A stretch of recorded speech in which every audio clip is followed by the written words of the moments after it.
আপনি খুব ভালো মানুষ, তবুও মানুষ কেন আপনাকে অপছন্দ করে, আর কেনই বা মানুষ আপনাকে এড়িয়ে চলবে? আসলে বর্তমান এই সমাজে ভালো মানুষকে অপছন্দ করা কোনো নতুন বিষয় নয়।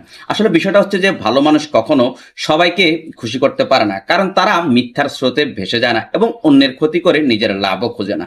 তাছাড়া তারা মানুষের পেছনে সমালোচনা বা বাজে কথা বলে সময় নষ্ট করে না, এবং এতে করে তারা কোনো আনন্দও পায় না। আসলে যে সমস্ত মানুষ সৎ পথে থাকে বা সৎভাবে জীবনযাপন করে, তাদের মূল্যটা শুরুতে কম বোঝা গেলেও সময় আসলে সবাই আসলে বুঝে যায় যে কার ভিতরটা আসলে পরিষ্কার ছিল।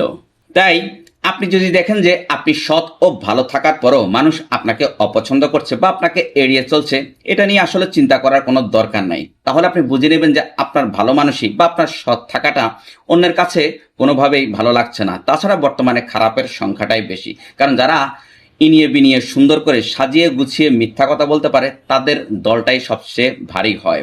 আরো সহজ ভাষায় বলতে গেলে, যে যেরকম সেই ঠিক সেরকম মানুষকে সঙ্গী করে নেয় বা বেছে নেয়। আরেক বাংলাতে একটা প্রবাদ আছে না, যে রতনে রতন চিনে। সুতরাং আপনি শুধু নিজের মতো থাকুন, সত্যের পথে থাকুন, কারণ সৎ মানুষ একদিন না একদিন নিজের মতো মানুষের কাছেই জায়গা পায়। তাই সৎ থাকুন, ভালো থাকুন, আর এটাই হচ্ছে আপনার সবচেয়ে বড় শক্তি।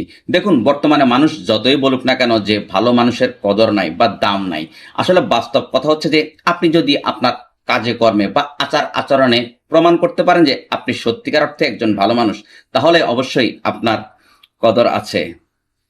Thanks for watching.